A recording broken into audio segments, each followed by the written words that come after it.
Followers అందరికీ నమస్తే. నేను మీ శ్రీనివాసరెడ్డి. ఈరోజు మీకు ఒక ముఖ్యమైన విషయం చెప్పబోతున్నాను. మా సొంత ఊరు గుంటూరులో రెడ్డిపాలెం. ఆ రెడ్డిపాలెంలో బ్రహ్మంగారి గుడి ఉందండి. ఆ బ్రహ్మంగారి గుడి ప్రతి సంవత్సరం ఉత్సవాలు జరుగుతూ ఉంటాయి. ఆ ఉత్సవాల్లో బ్రహ్మంగారి నాటకం, చింతామణి నాటకం, సత్యచంద్ర నాటకం ప్రతి సంవత్సరం వేస్తారు. ఆ బ్రహ్మంగారి గుడి ఇప్పుడు ఎలా ఉంటుందో చూద్దాం. ఇవ్వరండి.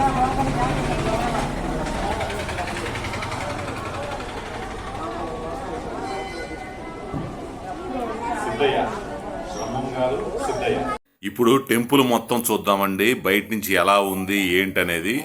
చూడండి, ఇదిగోండి బయట ఎలా ఉంటుంది.